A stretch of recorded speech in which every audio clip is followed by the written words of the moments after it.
guest is the dashing co-star of such films as The Net and Gosford Park and The Winslow Boy, which is one of my favorite movies ever. Now he can be seen as Dean Martin in the upcoming CBS movie Martin and Lewis. Please welcome, oh, he's handsome, Jeremy Northam.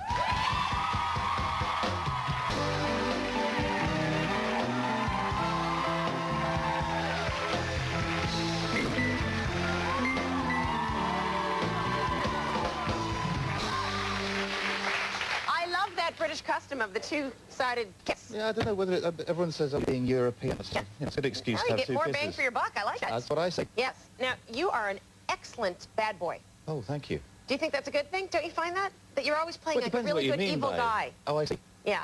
But then you turn around and be a good guy. Well, you know, I never liked to I mean, I know it sounds a bit sort of boring to say so, but I never like to try and do the same thing twice, and, you know. No, you're always different. Well, I hope so. Yes. And yet always pretty hunky.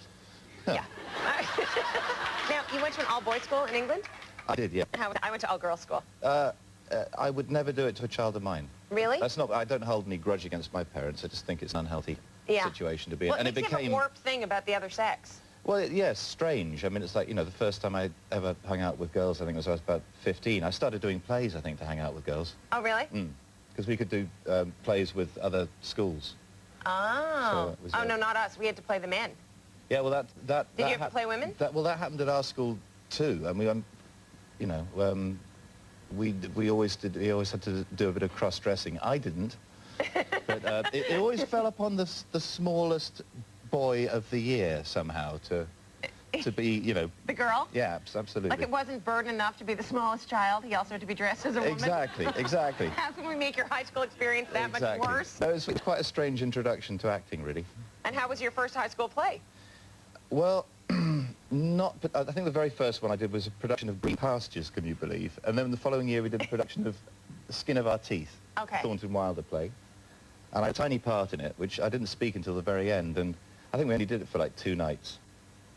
And I was getting sick, and I didn't realize I was getting sick until I was actually on stage for this last scene. And someone was flash photographs. It was flashing blue and I was seeing yellow, or it was flashing yellow and I was seeing blue afterwards, and I was starting to sweat and feel dizzy, and I thought, just get through it, I'll be fine. Did my little bit at the end of the play, got into the wings, and total darkness. I just threw up in total darkness all over the smallest kid of the year. Who was dressed in some kind of crocheted dress, and I remember this surreal image of this kid running down the school corridor in high heels, you know, trailing vomit. Yeah, very nice. God. I was once at the theatre in London. Yes. I was seeing Diana Rigg in Pygmalion. Yes. Do you remember that? No. All right. I know the play. Well, and I threw up all over the woman in front of me. I had cholera. I know. I'm not really turning you on in any way, am I? No, not at all. Never sit in front of her in the theatre. She had a big... In fact, maybe I should get further away. You're the one who threw up on the little child. Do you have a bib or an umbrella or something? I have no intention of vomiting. That was something I never thought I'd say on television. No, I have no intention of throwing up on you. Something I never thought I'd hear. Can you say hello to my sister Celia? Because then I don't have to get her anything for Christmas. Just look into the camera and do your little sexy Jeremy Northam thing. Go, hello, Celia. Hello, Celia. Do it better. Do it better. That wasn't that great. It really wasn't. You know what? It really... I felt... Do you ever consider a career in directing?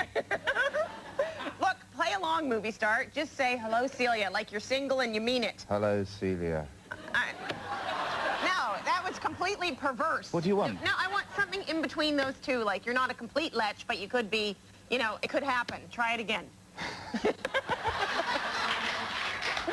One more time. One more time, and then we'll talk about your movie. Go ahead. Hello, Celia.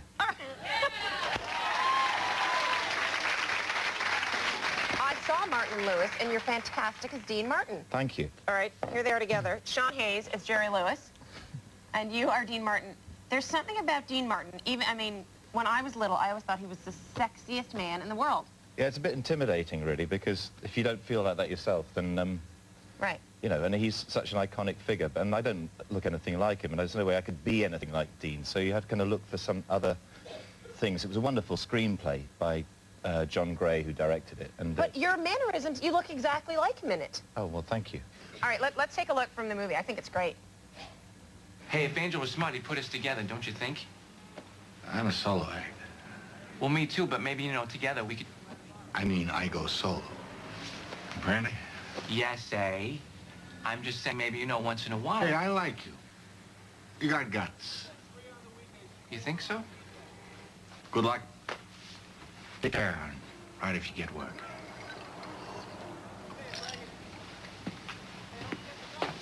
See you around campus. It is a great story. I was so impressed with your American accent, though. Can you give me a little Dean Martin? What do you want me to say? That if you lived in America, all right, that's not going to happen. How about just goodbye, Celia? I'm not sure if I understand it. What is it?